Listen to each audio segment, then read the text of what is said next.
Well, we've got round 17 of the 2021 GT Cup Championship coming up at Donington Park in just a few moments' time. The cars have been released onto the grid for what is the first of two sporting sprint races that we'll have over the course of this weekend, one of which will take place today, the other of which will take place tomorrow. Same format as ever, if you're used to tuning in, is that we see sprint race and a pit stop race each day. Round 17 of the championship coming up, and a full grid of cars as good as at Donington Park, with all of the various classes represented. 6 classes nowadays we have in the GT Cup Championship, catering for pretty much everything that we have. The GT3 class is for GT3 homologated cars. The GTO class is for open specification cars, so that's a low volume manufacturer built cars. It could be GTE2 cars or GTE cars that sit in there, or modified challenge cars. We have Group GTC, which is for later model challenge cars, so that's for things like Lamborghini Super Trofeos or maybe even Ferrari challenge specification cars. GTB is for earlier challenge cars, so we'll see the likes of the Porsche 911s, GT3 Cup cars sitting there, and the fabulous Marcos Mantis cars that we have out. Group GTH is for the GT4 homologated cars, and Group GTA is for lower specification Cup and Challenge cars, and will make series cars, which largely nowadays in the entry list is for Ginetta Super Cup cars, the G55 Super Cup specification cars. So a range of cars out there. The vast majority have been with us for the course of the season. There are a few invitational cars that are on the grid for this weekend, and one of them has lined up on the outside of the front row of the grid. We've seen plenty of Morgan Tilbrook and Marcus Clutton sharing the number 66 Mercedes over the course of this season, but they brought out their GT3 McLaren. There it is, look, the GT3 McLaren. And really what they're doing is the GT Cup Championship has been their home in Group GTH, but they've changed car for this weekend because they're also concentrating on the British GT Championship, and that is here in a few weekends' time. So they're using this almost as a sneaky testing session. And we'll look forward to seeing how they get on. Morgan did a really good job in qualifying that Zip Cap prepared car and supported car onto the outside of the front row of the grid. We'll guide you through the grid in a few moments' time, and as the last few officials and team representatives are cleared from the grid, this is a 25-minute race that will be coming up for round 17 of the championship. It is also not just for the overall championship, we've also got the sprint championship, so that is for just the sprint races that we have each day, and leading that in terms of the championship standings on 122 points is the Porsche number 35 of Nick Phelps from the number 67 Ginetta of Simon Orange, who is 10 points adrift. That's the Sprint Cup Championship.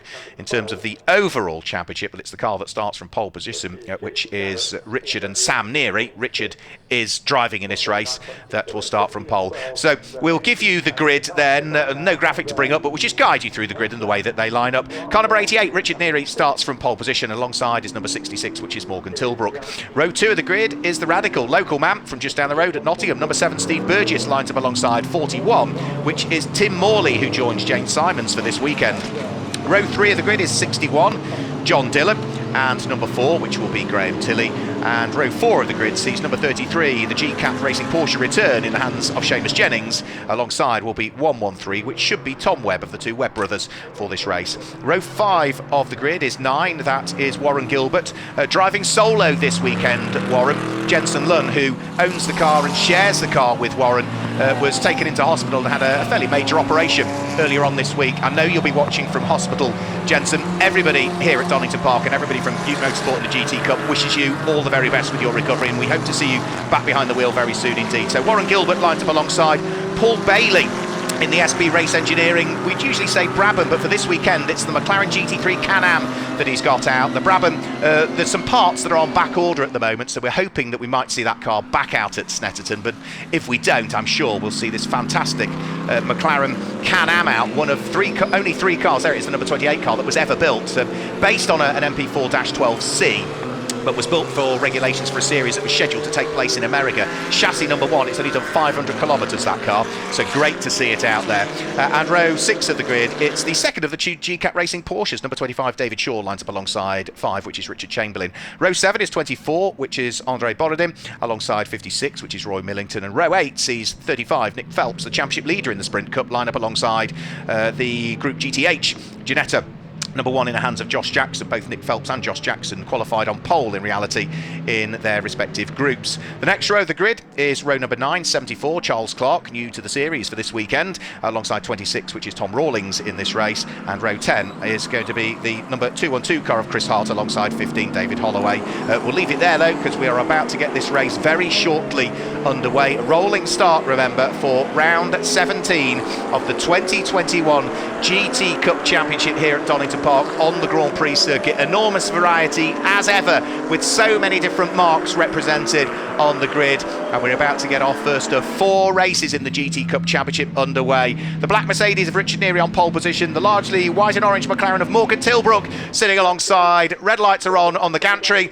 and when the lights go out, which they do now, the cars rocket themselves up towards Redgate Corner. Richard Neary with a good start. Remember, that car is the overall championship leading car as well, the Mercedes. Steve Burgess, I think, in the Radical might just sneak through into second place there, as the rest of the cars all file their way up towards Redgate Corner for the first time, where everybody, I think, has been sensible. Somebody has run wide, and that's Richard Neary, the pole sitter, runs wide at Redgate Corner all over the grass, and that has dropped that car way down through the order, outside of the top 10 and possibly even outside of the top 15. He's amongst the Group GTH cars at this stage, so the GT3 Merc has got some work to do here in the hands of Richard Neary as he files past Tom Rawlings. There's a spin in the background, I'm afraid to say, and it might have been possibly Carl Cavers that went around, but for the number 88 Mercedes of Richard Neary, the championship leader, that is not the start to the race that he wanted. It was Carl Cavers that went round in the background, so thankfully the Beluga Motorsport Porsche Cayman has recovered.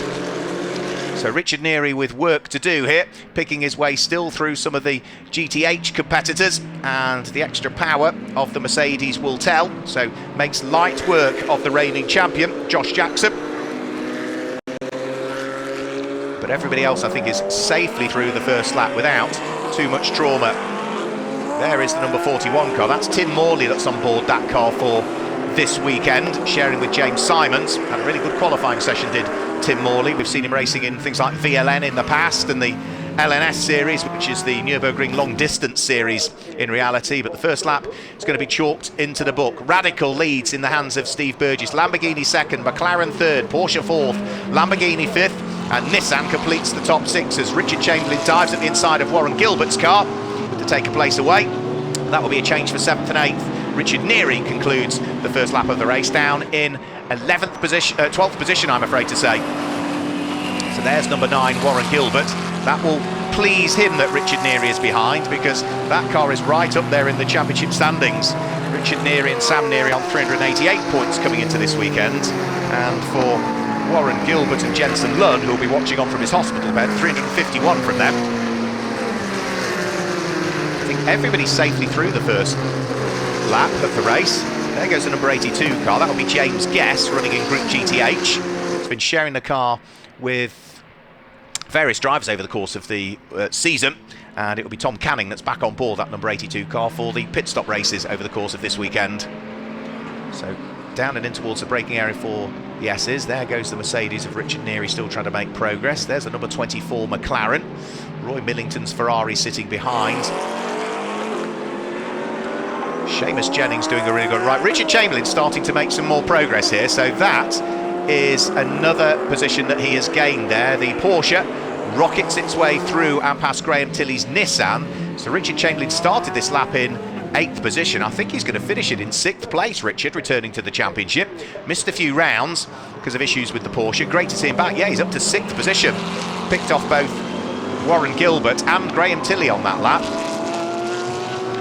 So this up towards us now was going to be Warren Gilbert fighting away. Instead, we now look back at what's going on with James Townsend fighting away. For the lead of the race, though, Steve Burgess is starting to sprint away to a degree, whilst John Dillon, who is now in 2nd place, is coming under attack from Morgan Tilbrook. So both of those cars weaving their way through McLean's corner. John Dillon in the GT3 Lamborghini, the GT3 McLaren of Morgan Tilbrook sitting behind. I've got to say, Morgan Tilbrook is a driver who really has come on so well over the course of this last season or so, under the tutorage of Marcus Clutton, the pro that shares the car with him. Morgan weaving from one side to the other. He's got the run here, I think. Is he going to be able to sneak his way through? Yes, he has. Through goes Morgan Tilbrook up into second position once more. The Lamborghini dropping down into third, and can he hang on to it on the exit? Yes, he can. So it's Radical from Lamborghini, from McLaren as they head round through the Melbourne hairpin, with 20 minutes of the scheduled 25 still remaining at this stage. Steve Burgess was leading by around about 1.5 seconds at the start of the lap. Now, did John Dillon make a small mistake there? I think he did. Mid-corner there, the Lamborghini just seemed to wash out wide a little bit. So over the start-finish line now come. Morgan Tilbrook, with daylight between himself and the Lamborghini, took the place away from Seamus Jennings, doing good jobs at the wheel of the GCAT Racing Porsche that sits there in fourth position. Fifth place is the leading Group GTC car at the moment, which is Tim Morley, but this car here leads the race overall and leads Group GTO, which is Steve Burgess. A multiple Radical champion over the years is Steve Burgess, and was also, would you believe, a former champion in British quad bike racing some years ago was Steve Burgess. So through the right-hander, Steve is at his local circuit. He lives just down the road at Nottingham. 45 years of age now is Steve. Car prepared by Rob Weldon's team, Raw Motorsport, and in the hands of the Radical Clubman's Cup champion from 2015, the former Radical Challenge champion. He was a runner-up in the European Championship as well, was Steve, some years ago. He's out front and leading the way. Now there is James Guess, who's had a spin, I'm afraid. Now there's damage to the right-hand side of that Aston Martin. Now, was that because of where he went through the gravel, or was, in fact, the front splitters all ripped off it as well? Was that contact that caused the spin, or was it the spin that caused the damage? Simply don't know. So that will have dropped him down through the order at this stage. Another thing that could well be worth watching is the lead battle for Group GTH at the moment. That's being led by the number 1 McLaren, but there are cars queuing up behind it for the lead of the group. So 18.5 minutes of the race to go. In towards the braking area for the Fogarty S's come the raft of the Group GTH cars. Over the start-finish line comes Richard Neary, who has that lap got past Graham Tilley. So that's another place gained by the Mercedes. It's now up into 7th place, having started from pole position. Graham Tilley drops down into 8th. Now, for Richard Neary, that puts that car 7th overall, but still 4th in its group currently. It's where you finish in your group that accumulates the championship points. And here's the lead battle for Group GTH. So this is it, heading round through Redgate Corner.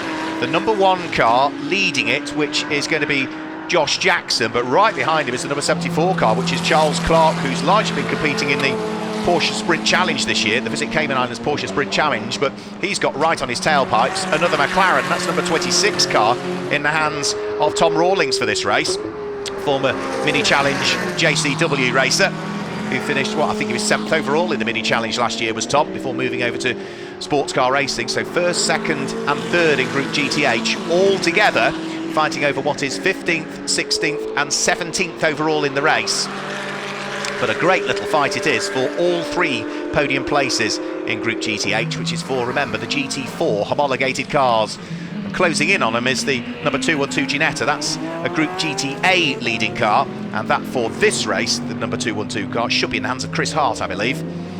Chris, a former Fun Cup champion from, 3-4 years ago now, 2018 I think he claimed that title.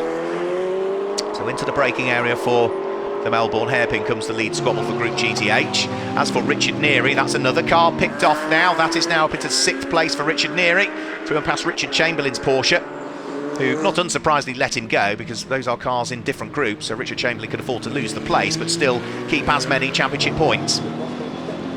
Another lap chalked into the book. This is going to be now 5 laps completed for the number 1 car in the hands of the reigning champion Josh Jackson, overall champion in GT Cup last year when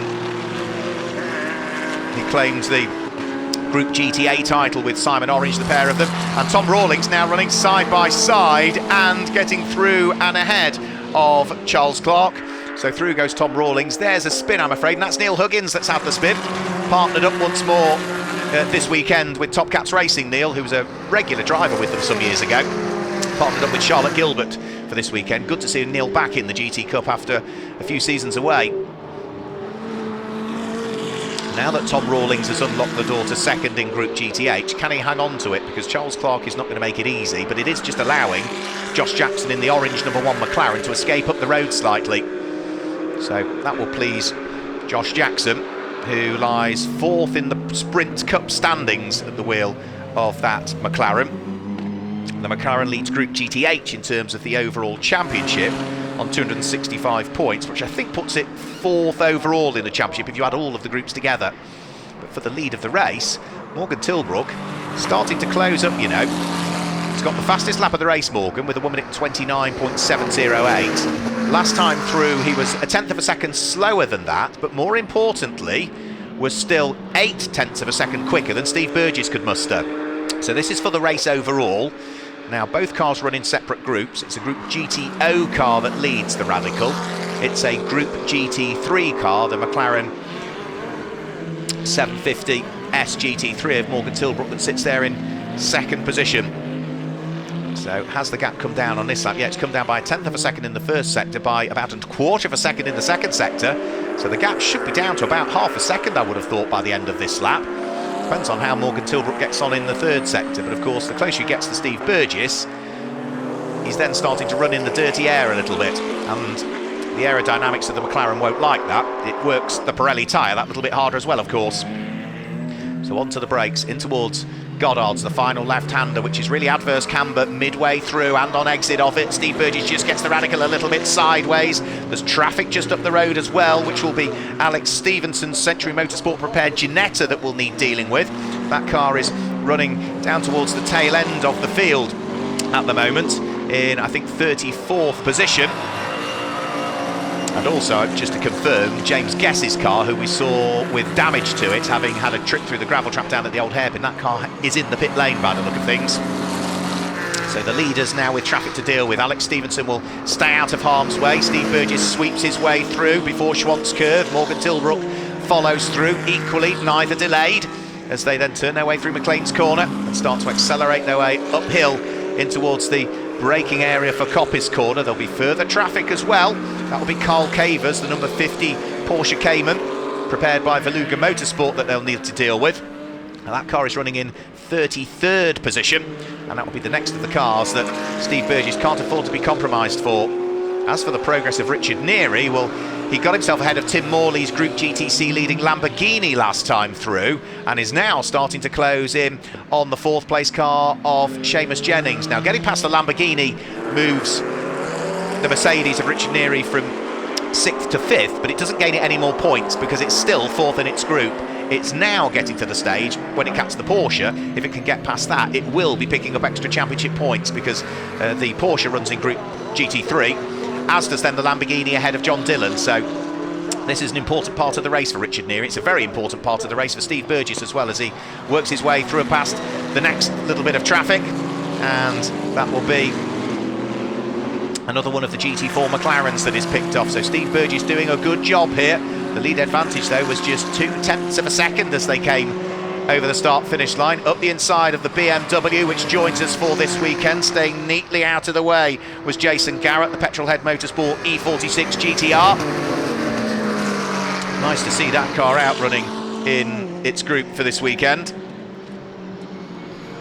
But for Steve Burgess, he has managed to get a little bit of traffic now between himself and Morgan Tilbrook, so the gap will have grown whilst they thread their way through the traffic. And that's always the intriguing thing, really, about the traffic, that plays into your hands on some laps, it doesn't on others, but you've just got to keep pushing. Oh, and Richard Neary, brave, you can see in the background there, trying around the outside of Seamus Jennings, the man from Northern Ireland, and he's into the gravel trap at Coppice corner. All of the hard work to carve his way through the order has all been rather undone. Through goes Richard Chamberlain, so Richard Neary scrambles out of the gravel, having gone rally crossing in 7th position now. He was looking to try and hoist himself up into 4th, but he's down into 7th place. Now, has that lost him any more championship points? No, it hasn't, because whilst he's dropped from 5th down to 6th and 7th, the cars that went through and passed, well, for Tim Morley it was a Group GTC Lamborghini, and for Richard Chamberlain it's a Group GTO Porsche. So didn't actually lose any championship points, but he's got dusty Pirelli tyres as the leading pair, not quite side by side, head up towards Redgate corner. Morgan Tilbrook is trying a wider line in to try and cut back on the exit. He's got the McLaren up the inside of the Radical as they head down through the Craner curves, and Steve Burgess is trying to brave it out and still for the moment hangs on to the lead of the race with 11 minutes to go. There's more traffic just up the road that will need dealing with, and that's the number 14 McLaren that is the next of those that is going to be passed by our race leader, and that should be picked off without too much problem as they carve their way past Phil Carter, joining the GT Cup Championship for this weekend is Phil. Partnered by Michael Broadhurst, who returns to the championship. It's the 4th car now that Greystone GT are putting out in GTH alone. They've got 5 cars here this weekend, Greystone. It's great to see the fact that they're bringing drivers from performance track days through into racing, partnering them up with pros, and it's certainly working well. More traffic has been now dealt with. That is going to be another one of the Orange Motorsport Ginettas that's been dealt with. That would have been James Townsend's car that was passed by Steve Burgess. He's also now managed to get one of the Greystone McLarens between himself and Morgan Tilbrook. Not for long though, as Morgan cars his way past Richard Mason's car, the number 22, puts a lap on it. And as we now head over the start-finish line, what's Morgan Tilbrook going to do? He gets good drive this time coming out. Steve Burgess might have to go defensive here up towards Redgate Corner. In a straight line now, I think the Group GTO Radical might just have the legs on the McLaren. Tell they're in different groups just by looking at the windscreen headers of them. Now Nick Phelps there was fighting away with Roy Millington. Back towards what's going on the start-finish line. This is Tim Morley in 5th position, Richard Chamberlain in 6th position, and Richard Neary in 7th place. So 3 cars all busy squabbling away. They are all in different groups. Group GTC Lamborghini, Group GTO Orange Porsche, Group GT3 Mercedes, as they thread their way down through the Craner curves for what will be the 11th time in this race. Richard Neary looking up the inside of Richard Chamberlain. Yeah, Richard Chamberlain lets him go again. Through goes the Mercedes, gains a place. Doesn't pick up any extra championship points though as he goes through and past the car in a different group. Now, the next of the cars of Tim Morley should be dealt with. That's one of the Greystone McLarens that's just recovering onto the track, and that is also another GTH car. That's David Holloway's Century Motorsport Aston Martin. Now those two may well have had a little bit of a coming together there, because they were both not on the track but at the same part of the circuit at a similar time, so there may well have been a small little bit of contact or avoidance between the two of them as they try to avoid clattering into each other. So 8.5 minutes of the race still to go. For the lead of Group GTH, that certainly now looks to be going the way of Josh Jackson. The Titanic battle that we had has disappeared, and this is the best battle that we've got on track at the moment, which is the Ginetta of Steve Burgess fighting away with Morgan Tilbrook. Car up the road that we'll be dealing with is the slightly battered Ginetta of Craig Wilkins, which has had a bit of a bite taken out of the front right corner of his Ginetta GT5 Super Cup car. A man from the West Midlands, hugely experienced, has been racing Porsches and has raced in the British GT Championship, and Blancpain in the past as Craig will allow the race leaders to scythe their way by. So through goes Steve Burgess, through goes Morgan Tilbrook, but the work for both of these doesn't stop there. There's more traffic to deal with as Richard Neary gets on the inside of Tim Morley in the GTC Lamborghini and gains a place. So he's now back up into 5th position once more, Richard Neary. But as we say, no extra championship points, I'm afraid, because the cars he's passing are running in a different group. Seamus Jennings in the GCAT Racing Porsche just briefly delayed there. Met the traffic in the wrong place, I'm afraid. Nothing that the Ginetta could do about it, Patrick Collins. Tim Morley under pressure from Richard Chamberlain. That will be for 6th and 7th positions now, and you can see just how busy the traffic is now. Now for Richard Neary, the Merc, if he can catch up with that Porsche ahead in the hands of Seamus Jennings, that is not just for overall position, that is for group position. So that would net extra championship points for Richard Neary. And remember, that Mercedes does lead the overall championship, and that's a spin. Contact with the GCAT Racing Porsche, pitches into a spin, I'm afraid. Mark Hopton's car. The Greystone McLaren will recover. A little bit of damage to the tail end of it, but I think that was Seamus Jennings. Missed his braking point there, or was caught out by where the McLaren braked. Made contact with it, pitched it into a spin. Through goes Richard Neary, picks up 4th position, and rather than being 4th in the group, now he's now 3rd in the group. So Richard Neary, extra championship points heading his way. Not all of the cars are running in the full championship. Some of them are just in the invitation class, and actually, thinking about it, Seamus Jennings is one of those, so that wouldn't actually gain any extra championship points for Richard Neary, because the car he's just got past runs in the invitation class for this weekend. There goes number 67, That is Simon Orange. He currently lies, and runs wide and into the gravel trap at Coppice Corner. Needs to keep his foot down and try and drag the car out of the gravel trap. He was in 22nd position and second in Group GTA.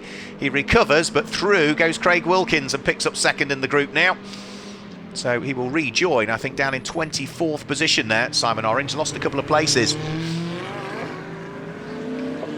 Now the next of the cars Richard Neary needs to catch, again, will be pole position. That will be for championship points. The number 61 McLaren of John Dillon's not too far ahead.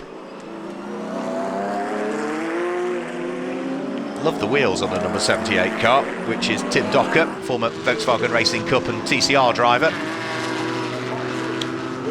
We've got 5 minutes of the race still to go. Steve Burgess leads Morgan Tilbrook by nearly a second now. The gap has come out through the traffic. This is the gap back to third and fourth, just coming out of Goddard's corner. The blue and Dayglow green McLaren of John Dillon coming under pressure now from Richard Neary. This is for third position, and it's for second and third in Group GT3. Both of these cars are in for the full championship season, so this now is for championship points. And Richard Neary, is he going to be able to unpick John Dillon? He's having a look up the inside of the Lamborghini. John Dillon makes it easy for him going in towards the old hairpin, but Richard Neary almost ran wide coming out, and that was another opportunity for John Dillon maybe to attack, but I think he's decided that the Merc is quicker, maybe easier, rather than try and slow it up and hold yourself up. Sit behind it, see if it can drag you along and see what might happen with 4 minutes to go. So Richard Neary, who's had a real yo-yo of a race, wasn't he? Qualified, or Sam did, at least on pole position in the qualifying session this morning. Was leading the race up towards Redgate Corner, dropped it wide and onto the grass, ended up something like, what was it, 10th, 11th at the end of the first lap. Fought his way back up to 5th, was looking for 4th, went into the gravel trap at Coppice, dropped back down through the orders, now has to carve his way back through again. So there's plenty of stories for Richard to tell as to how the race has gone. But at the moment, it does look as though that car now is, despite all of its difficulties it's had, on for an overall podium position. Long way behind these two cars, which still continue to lead. A flash of the lights from Morgan Tilbrook as they carve their way past the Make It Happen Ginetta of Chris Hart for what I think will be the second time in this race. And then down through the Craner curves. They're on lap number 15 at the moment, and the lead advantage has been whittled down to just a quarter of a second now between Steve Burgess and Morgan Tilbrook. So more traffic to deal with. They will head up towards the braking area of McLean's Corner and look to try and carve their way past. That's Tom Rawlings' car for the second time. So the Paddock Motorsport McLaren will stay out of the way. Through goes Steve Burgess. Morgan Tilbrook, I think, briefly delayed just to make sure that the gap was going to be open for him still when he got there. And then there's a little bit of spare daylight for a period of time before they then catch up with the next of the cars, which is going to be the car that leads Group GTH at the moment, and that will be the number 1 McLaren. The number 14 McLaren we're looking at there. That's the extra car that Greystone have brought in for this weekend. Phil Carter rolling up his sleeves and slugging it out with James Townsend. They're further down through the order, those two, down in, I think James Townsend is something like 27th position, whereas the number 14 Ginetta, I think, is a lap ahead of it. But for nose to tail for the lead of the race, and heading on to the penultimate lap of the race it will be this time through. So Steve Burgess goes past the Group GTH leading McLaren. So the orange McLaren coming towards us leads Group GTH. The McLaren in the background is second in the group, so that's the advantage in the group that Josh Jackson has. But there's no real advantage for Steve Burgess. The 0.3 of a second between himself and Morgan Tilbrook equates to about, what, 2-3 car lengths at most between the Radical and the McLaren as they came over the start-finish line. It stretches out a little bit more as they head down through the Craner curves. But Steve Burgess looking to try and hang on to the lead of the race. Now himself and Ben Dimmock so far this year have had plenty of group wins, something like 6 group wins over the course of the season, but they've not had an overall win so far this year in the GT Cup Championship, and neither has Morgan Tilbrook, who is now looking to try and take the lead of the race. Compromised was Steve Burgess through McLean's Corner and up towards Coppice Corner. He's still got the inside line, the all-important inside line, and in a straight line that Radical has got a bit more puff than the GT3 homologated McLaren that sits alongside, because of course the Radical does run in Group GTO, open specification cars, so you can take the restrictors off them in reality. So Burgess leading, having to work overtime to try and hang on the lead of the race. So parks the car on the apex of the corner to try and get cleanly off it. The best overall result that Steve Burgess and Ben Dimmock, who shared this car all season, have had in the GT Cup was second position at Silverstone on the Grand Prix circuit last time out. They also took a third there, but are they on course for their first win of the season, or might Morgan Tilbrook grab his first win of the season? We've seen Morgan racing in GT Cup all season, but they've been racing in a Group GTH Mercedes-Benz, which runs in the GT4 specification, whereas now they are up to the GT3 category for this weekend and in their McLaren. So down through the crane of curves, we're into the final few seconds of the race. The clock will have ticked to 0. Now, did Richard Chamberlain have an issue there at the wheel of his Porsche? Just wondering whether that might be why we picked up on him coming slowly out. Yeah, he lost 2 places on the previous lap, did Richard Chamberlain, so I'm not sure. In fact, he's lost another place on that lap, so I don't think the Porsche is all well, I'm afraid. Here is Richard Neary. He is on course for 3rd position. He might be 16 seconds adrift of the leading pair, but it's at least got that car back to the sharp end of the order and second in the group. After, as I say, what was a great qualifying session by Sam Neary, his son, that qualified the car to pole, but for Richard it all came unravelled a bit at the first corner. But for the checkered flag, we should very shortly see Steve Burgess and Morgan Tilbrook, who are still side by side heading in towards the Melbourne hairpin, fighting it out. There's one more roll of the dice for Morgan Tilbrook. Can he do anything about Steve Burgess on the run up towards Goddard's corner? I don't think he'll beat him on the way out of the corner, because the Radical seems to have a bit more grunt coming out of the corner. There's a car off in the background at the approach towards the chicane, but it is going to be Steve Burgess that comes through to claim the first overall win for himself and Ben Dimmock and the Raw Motorsports crew. Tom Rawlings is, I'm afraid, that's gone off at the wheel of the car that was second in Group GTH. Tom Rawlings heard the squeal of tyres, but the McLaren is in the gravel and going nowhere. So Steve Burgess claims the win, Morgan Tilbrook second, Richard Neary comes through in 3rd position. The Lamborghini in the background, the blue car with the green flashes, is John Dillon, who's there in 4th position. Seamus Jennings in the Porsche finishes in 5th, and Tim Morley will pick up the Group GTC honours, finishing in 6th place in the number 41 car in the Lamborghini. 7th place over the start finish line it goes the Nissan of Graham Tilley, the number 4 car. 8th place should be the Porsche of Richard Chamberlain. Here it comes now towards the checkered flag. 9th place should be Paul Bailey at the wheel of the McLaren Can-Am as well, that I was telling you about earlier on. A very rare car. Even some of the teams that are running McLarens in this series have never seen one of the Can-Ams. It's chassis number 1 of the 3 that was ever built. But for that car there, there comes the Can-Am over the start-finish line now. Paul Bailey finishes in 9th place. 10th place in the end for Warren Gilbert. That keeps that car's championship hopes alive at the moment. Outside of the top 10, the number 35 Porsche of Nick Phelps should head towards the start-finish line shortly. That will claim 14th position. Should pick up the win in Group GTB. Here it comes now, the white car with its pink flashes, tucked up behind Roy Millington's Ferrari. But for Nick Phelps, that is the man who leads the Sprint Cup Championship and claims another group win in that race. So that does his championship hopes for the Sprint Cup no harm at all. And the winner of Group GTH should be the number 1 McLaren of Josh Jackson, which should be coming over the start-finish line very shortly. That will be the final group winner, and I think it might also be almost the last car to take the checkered flag, or no, it's already done so. It's already gone through to claim the checkered flag and the win in Group GTH. So for Steve Burgess, he makes his way in towards the pit lane. He is the overall winner and the winner of Group GTO as well. For Morgan Tilbrook, it might have been second on the road, but it's the win in Group GT3 from them.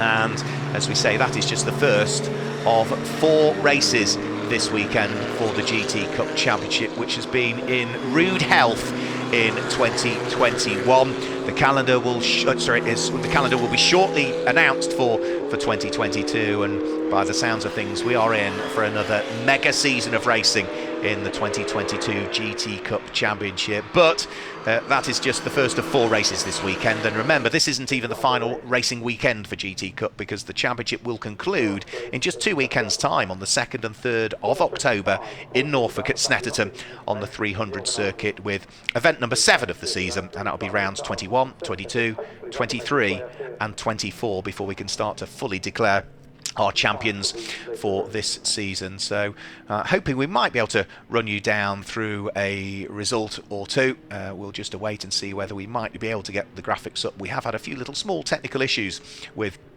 some of the data feeds that we've been getting on the graphics, so apologies for that. That's why we didn't see a great deal of graphics coming up over the course of that race, but I'm hoping that we might be able to give you a full rundown of the order if we can get the graphics up in just a few moments time. If not, I can certainly guide you through the way that the cars will have finished. You can see how busy the pit lane is. 38 cars to deal with. So let's just run you through the order then. Confirmation of the results. We won't be able to do it with a graphic, but it is number 7 Steve Burgess that claims the win from 66 Morgan Tilbrook in second place, and third place is number 88 Richard Neary. Fourth place is 61 John Dillon. Fifth goes away with 33 Seamus Jennings, and sixth, the winning Group GTC, goes away with number 41 Tim Morley. Seventh was Graham Tilley. Eighth place was Richard Chamberlain's Porsche. Ninth place was Paul Bailey's McLaren, and completing the top 10 was number 9 Warren Gilbert. Group winners outside of the top 10. In 14th place, the Group GTB win went the way of number 35 Nick Phelps. The Group GTH win went the way of number 1, which was Josh Jackson, and the Group GTA win went the way of car number 212, which finished in 16th position, and that would have been Chris Hart. And that guides you through the results and our group winners that fall outside of the top 10. So that's it for the moment from the GT Cup. I think we're going to grab a quick word with Steve Burgess. Is down there in the pit lane. He'll be absolutely delighted that he has claimed his first win of the season, and I'm hoping we might be able to grab a quick word with him as the pit lane fills up, and we'll just await confirmation as to whether we're going to grab a quick word with Steve Burgess or whether the car has disappeared straight into Parc Ferme and Steve is being held there. It'd be a great opportunity to grab a quick word with him. We'll certainly try and chat to a few more of the drivers over the course of tomorrow, but it will be a great thing to maybe grab a quick word with Steve. Or if we can't get Steve, then we might be able to grab a word with perhaps Morgan Tilbrook, who did some really good things at the wheel of the Enduro Motorsport McLaren, and we can perhaps gauge his view on how different the McLaren is in GT3 specification compared to the GT4 Mercedes that he's been largely used to racing in the GT Cup Championship in 2021.